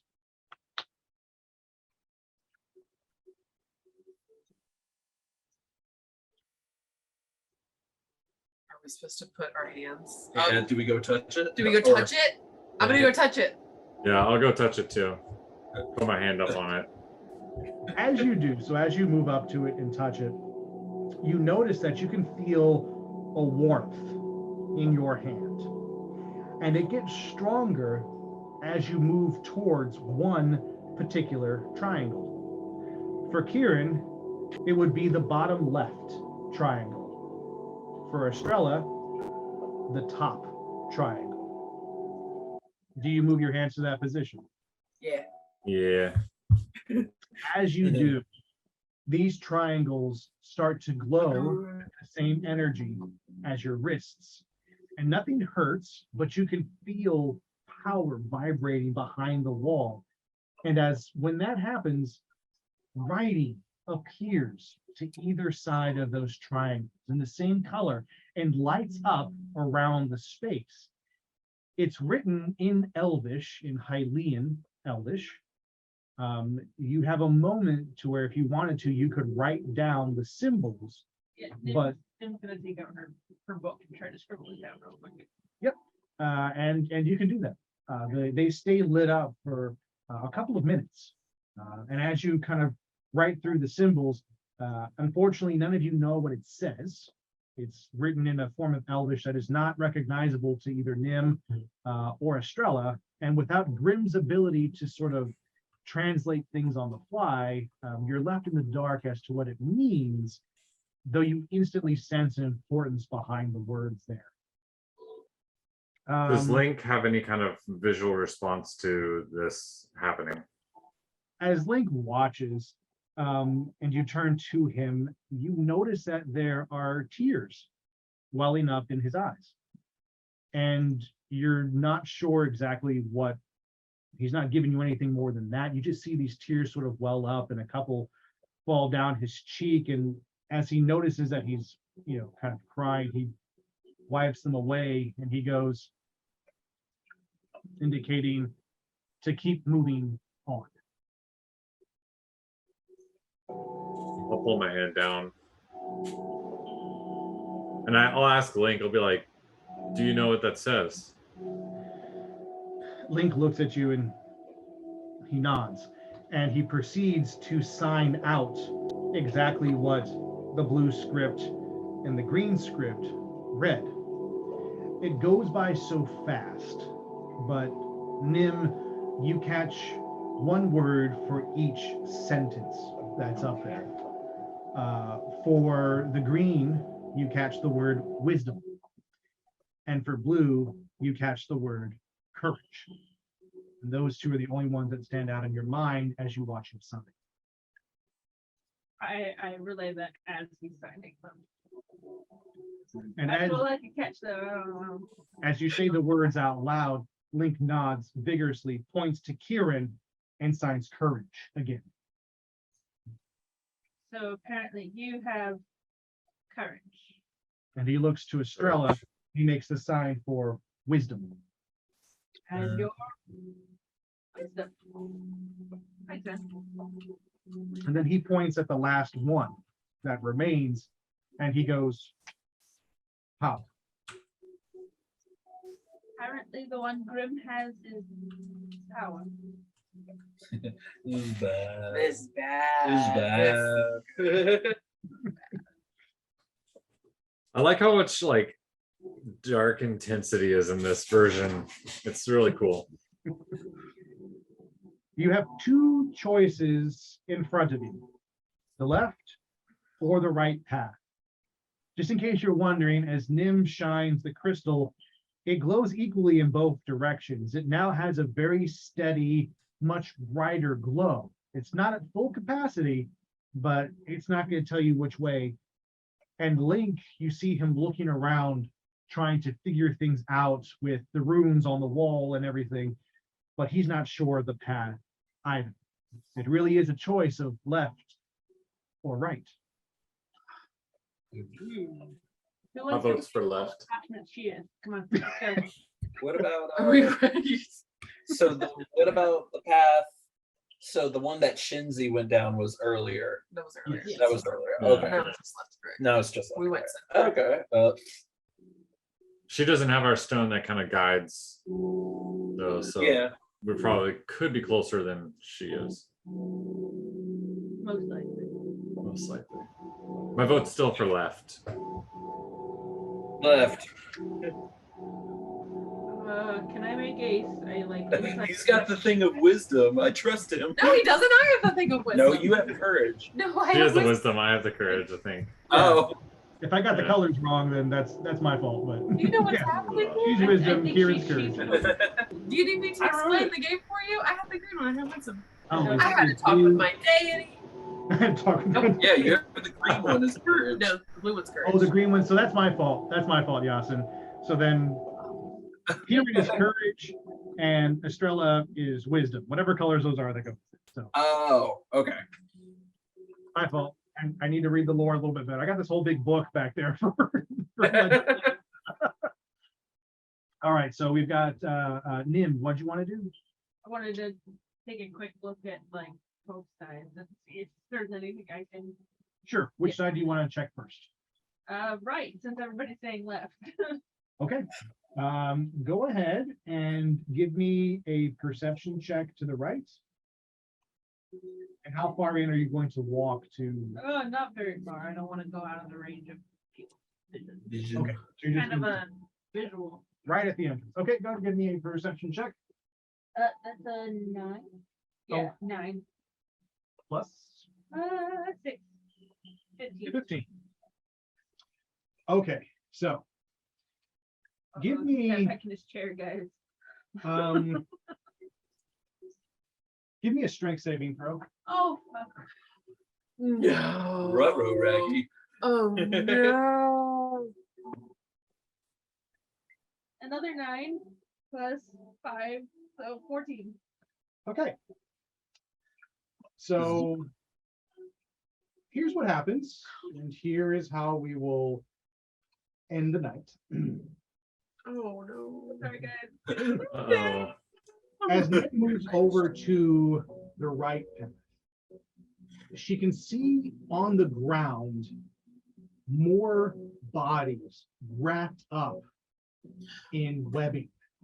But these are long dead and decomposed. And right as she turns to kind of say, nope, let's go down the other one, you hear this sound as webbing grabs her around the shoulders and waist and suddenly yanks her down the tunnel. No.